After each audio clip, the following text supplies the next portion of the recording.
Yo, what's up guys, it's Xrayz and welcome to the top 10 video game urban legends. On the screen you guys are going to be seeing right now the comments from the last episode. People left what was their worst game in history. What was the absolute worst game in the history of video games? You're going to see them on screen. And if you guys want to be featured in the beginning of the next episode of the top 10s, then make sure to leave down below what you think is the best urban legend in video game history. You can put anything you want and you might be featured in the beginning of the next one.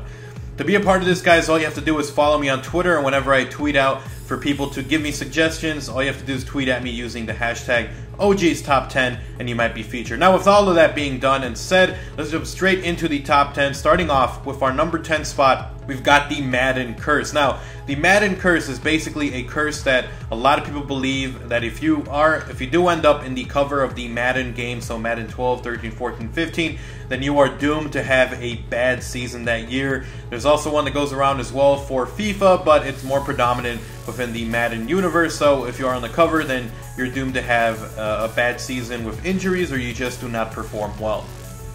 Moving over to our number 9 spot, we got Ben Drowned. This is a really awesome myth or urban legend that came out. Basically a cursed version of Majora's Mask that leads players to find out the story of Ben, which was a little boy who apparently ends up drowning and is stuck within this game.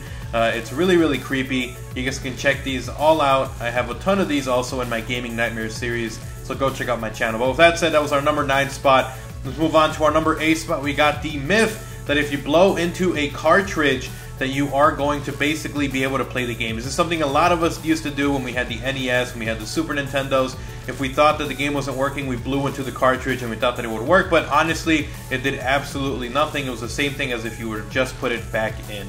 But anyways, let's move on now to our number 7 spot, which is going to be Portal and GLaDOS. So basically, while you're playing through this whole game, at first it sounds like GLaDOS is trying to help you, but by the end of the whole thing, she's trying to kill you. And as it turns out, GLaDOS was actually a human being who was killed. And apparently GLaDOS is what she looked like when she was tied up and she was hanging. Image on screen for you guys to kind of get a visualization of what it is. But really, really creepy. Moving on to the number 6 spot, we've got Herobrine, one that is really, really popular in Minecraft. Herobrine. Apparently there is this empty player that is in every Minecraft world, whether you're playing by yourself or you're playing with friends.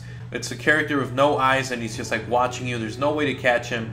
There's images constantly circling out throughout the internet that he's a real person, and who many believe is the deceased brother of Notch, the developer for Minecraft.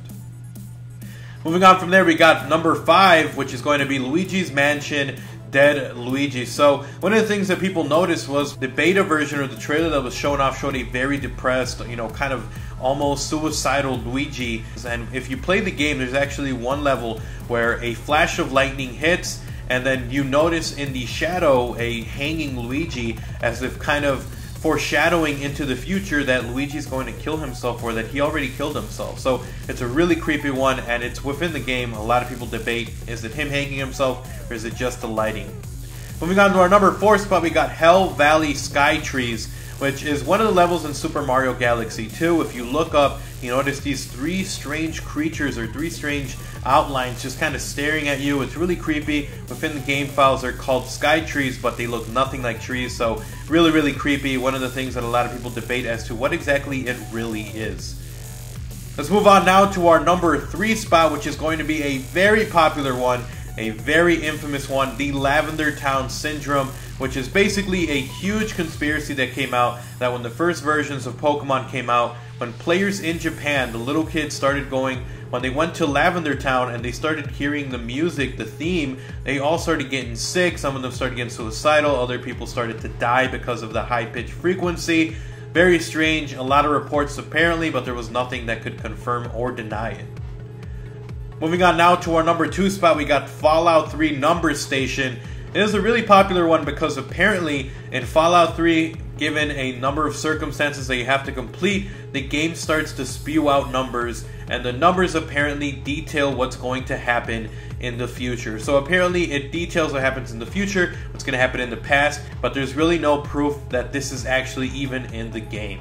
Anyways, with that being said, let's move on now to our number 1 spot. Is going to be Polybius. So a lot of people probably don't know this one, and if you do, then it's basically an urban legend going around that there was a game cabinet that came out called Polybius, It's a game nobody can really tell what it was. Was it a puzzle game? But apparently it was a game that was put in there by the government, or was put in to do some testing or to get some feedback from people, or basically even mind control them. There's really no idea what the game really was. There's just a lot of conspiracy. Some people believe it was a multiple game cabinet, but at the end of the day, no one really knows what exactly Polybius is. Anyways, guys, I hope you guys enjoyed these top 10 video game urban legends. If you did, make sure to slap a like and a favorite on the video. Gets it out for more people to enjoy. And of course, remember to check out my channel for more top 10s. A link is down in the description below. Sub me up. Thank you guys so much for the support. And of course, make sure to leave your pick for the absolute best urban legend in gaming history to possibly be featured in the next episode. Thank you guys so much for watching. Until next time, remember to like, comment, and subscribe, and follow me on Twitter. Anyways, guys, I'm Xrayz. I'm out. Peace.